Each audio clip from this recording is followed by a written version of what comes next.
कहते हैं ये शब्द भी क्या चीज़ है, महके तो लगाओ और बहके तो घाव दे जाता है।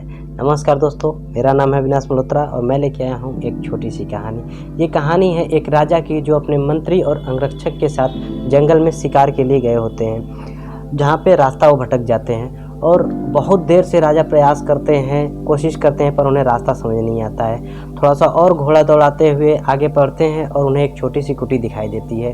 राजा कुटी को देखते हैं, उनके मन में विचार आता है कि हो न हो ये कुटी जरूर किसी संत या महात्मा की कुटी होगी जो मुझे ज़रूर रास्ता बता सकते हैं। राजा जैसे ही उस कुटी के अंदर प्रवेश करते हैं तो देखते हैं कि एक नेत्रहीन संत जो कि तपस्या कर रहे हैं। राजा उन्हें देखते ही बोलते हैं, सादर प्रणाम सूरदास जी, क्या यहाँ से मंत्री और अंगरक्षक गए हैं क्या? तो उन्होंने बताया, संत ने बोला कि हाँ राजन, सबसे पहले यहाँ पे अंगरक्षक आए थे तो उन्होंने रास्ता पूछा, मैंने उन्हें बाईं दिशा में जाने के लिए बोला है, और उसके बाद मंत्री आए थे, उनको भी मैंने बाईं दिशा में जाने के लिए बोला है, और मैं आपको भी बोलूँगा कि आप बाएं दिशा में जाएं, वहाँ पे सब लोग आपको मिल जाएंगे।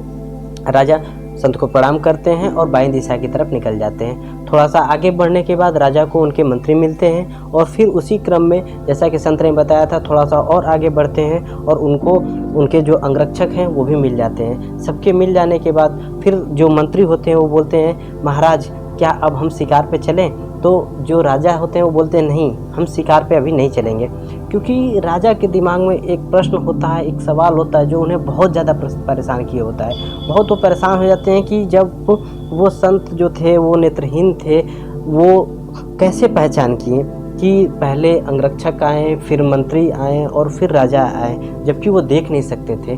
तो वो जो राजा थे सीधा फिर उस संत के पास पहुँचे और पहुँचते फिर से उन्हें प्रणाम किया और बोला कि पास एक दुविधा है, एक प्रश्न है जो मुझे बहुत ज़्यादा परेशान किए हुए हैं। तो वो संत बोले, बताइए महाराज। जब मैं आपके पास आया तो आपने बोला कि सबसे पहले यहाँ पे अंगरक्षक आए थे तो आपने उन्हें बाएं दिशा में जाने के लिए बोला, उसके बाद मंत्री आए, उनको भी आपने बाएं दिशा में जाने के लिए बोला, उसके बाद मैं आया तो मुझे भी आपने बाएं दिशा में जाने के लिए बोला। तो मैं ये समझ नहीं पा रहा हूँ कि जब आप देख नहीं सकते आप कैसे समझ पाएँ? जब आप देख नहीं सकते तो कैसे आपने पहचान किया कि सबसे पहले अंगरक्षक आए, उसके बाद मंत्री और उसके बाद राजा? तो जो संत थे हल्का सा मुस्कुराए और बोले, महाराज जो सारा खेल है, सारे जो कमाल है वो हमारी वाणी का, हमारे वचन का, हमारे शब्दों का है। जब अंगरक्षक आए सबसे पहले तो उन्होंने बोला, ए अंधे, मैं रास्ता भटक गया हूँ, मुझे रास्ता बता दे।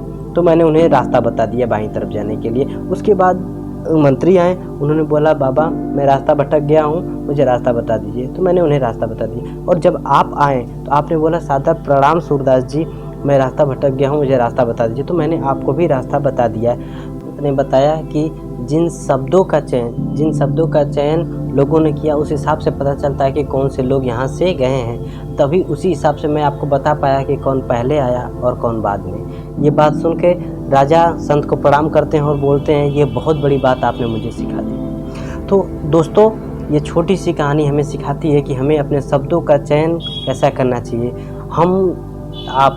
हम या आप चाहे एक बिजनेसमैन हो, चाहे एक स्टूडेंट हो, चाहे एक एम्प्लॉय हो या फिर एक पेरेंट्स ही क्यों ना हो, हमें हमेशा मीठा बोलना चाहिए, चाहे वो एक गरीब के साथ बिहेव करना हो, चाहे अपनों के साथ करना हो, चाहे किसी के साथ भी करना हो।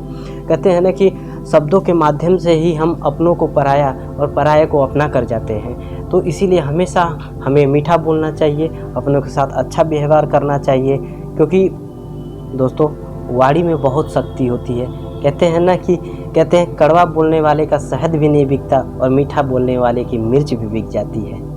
Thank you.